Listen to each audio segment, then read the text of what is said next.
नमस्कार। Teresa children academy उच्च माध्यमिक विद्यालय कक्षा 2। आज हम पढ़ेंगे हिंदी विषय को, जिसमें पाठ 3 में एक प्रेरक प्रसंग दिया गया है। कहानी का नाम है ऐसे थे वे। पृष्ठ संख्या 21। तो चलिए शुरू करते हैं कहानी को। एक नन्हे नाम का बालक अपने साथियों के साथ स्कूल से घर लौट रहा था। बालक का नाम क्या है? नन्हे। रास्ते में आम का एक बाग दिखाई दिया। बच्चों का मन हुआ क्यों ना उस बाग में जाकर फल तोड़कर खाए जाएं। बच्चों ने सोचा हम आम खाएंगे बाग में। सब बच्चे तैयार हो गए। नन्हे भी साथियों के साथ आम के बगीचे में गया। सभी बच्चे माली से नज़र बचाकर आम तोड़ने लगे, लेकिन नन्हे चुपचाप एक कोने में खड़ा रहा। नन्हे ने आम नहीं तोड़े, वो चुपचाप बाकी साथियों को देखता रहा। साथियों ने उकसाया, ज़ोर देना, उकसाना मतलब विवश करना कि तुम भी आ जाओ, आओ आम खाएंगे, ज़ोर देना। साथियों ने उकसाया, अरे बुत सा क्यों खड़ा है नन्हे, तू भी क्यों नहीं 2-4 आम तोड़ लेता। उसको साथी बोले भी कि तुम आ जाओ, आम तोड़ो, खाओ, लेकिन नन्हे बुत सा एकदम मूर्ति की तरह बिना हिले डुले खड़ा रहा। लेकिन नन्हे के दिल ने चोरी से आम तोड़ने की आज्ञा नहीं दी। नन्हे का मन जो है वो उसको बिल्कुल भी आज्ञा नहीं दे रहा कि मैं कोई भी चीज़ चुरा करके खाऊं, चाहे वो फिर आम ही क्यों ना हो। उसकी समझ में नहीं आ रहा था कि वह करे तो क्या करे। अब आप ही बताइए कि हमको क्या किसी से बिना पूछे कोई चीज़ लेनी चाहिए? हाँ या ना? तो चलिए आगे देखते हैं नन्हे ने क्या किया। इसी बीच एक खिले हुए गुलाब के फूल पर नन्हे की नज़र पड़ी। अगले पेज पर से जब नन्हे की नज़र पड़ी खिले हुए फूल पर, सुंदर फूल को देखकर नन्हे का जी ललचा गया और उसने गुलाब का फूल तोड़ लिया। आम तो उसने नहीं तोड़े थे, लेकिन उसने गुलाब के फूल को तोड़ लिया। तभी बाग का माली डंडा बजाते हुए आ धमका। आप चित्र में भी देख सकते हैं कि माली आ पहुंचा है। उसे देखते ही सारे लड़के तो भाग खड़े हुए। लड़के शैतान थे, आम तोड़ करके खा गए और भाग गए, लेकिन नन्हे जहाँ का तहाँ खड़ा रहा।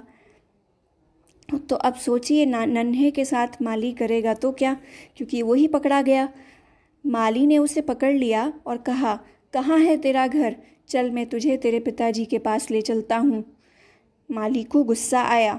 नन्हा सहमते हुए बोला, मेरे पिताजी अब इस दुनिया में नहीं हैं।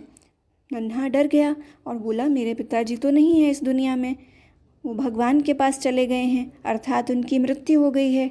बालक की यह बात सुनकर माली का गुस्सा पहले से कम हुआ और वह बोला, जब माली ने सुना कि अरे इसके तो पिताजी भी नहीं हैं, तो माली का मन थोड़ा सा द्रवित हुआ और उसने कहा कि अरे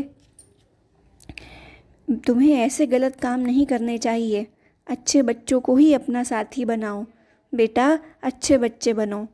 तो नन्हे को माली ने समझाया। नन्हे को लगा जैसे माली के रूप में सही राह बताने वाला कोई गुरु खड़ा हो गया है। नन्हे को उस समय वो माली से गुस्सा नहीं आया। उसको तो लगा कि अरे इस माली के रूप में साक्षात गुरु ने, साक्षात भगवान ने उसको सही राह दिखाई है। राह मतलब रास्ता बताया है। उसने उसे सही उसी समय तय किया कि मैं अच्छा बच्चा बनूंगा। यह नन्हा कोई और नहीं बल्कि लाल बहादुर शास्त्री जी थे, जो आगे चलकर अपनी सच्चाई और ईमानदारी के बल पर भारत के प्रधानमंत्री बने। तो आपको ये कहानी प्रेरणा प्रसंग सुनाई गई है कि नन्हे नाम के बालक का जो प्रसंग आपने सुना, ये कोई और नहीं बल्कि हमारे देश के प्रधानमंत्री स्वर्गीय लाल बहादुर शास्त्री जी थे, जिन्होंने आगे चलकर अपनी सच्चाई और ईमानदारी के बल पर वे भारत के दूसरे। इस कहानी से यह भी संदेश मिलता है कि गलत कामों से दूर रहकर हमें अच्छे बच्चे बनना चाहिए। एक बात और इस कहानी से हमने एक और बात सीखी, वो है कि चाहे कोई भी छोटी से छोटी वस्तु हो, चाहे वह पुष्प हो, आम हो, हमें बिना अनुमति के कोई भी चीज़ नहीं उठानी चाहिए। पहले अनुमति लीजिए, पहले पूछिए और उसके बाद ही किसी की कोई भी चीज़ को आप इस्तेमाल करिए, अन्यथा वो क्या होगी? चोरी।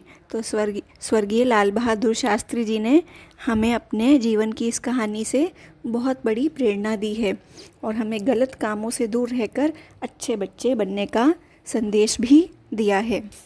तो अब आप इस कहानी को खुद पुस्तक खोल करके पढ़ेंगे और साथ में कठिन शब्द व शब्दार्थों को अपनी कॉपी में उतारेंगे। स्वस्थ रहिए, सुरक्षित रहिए। धन्यवाद।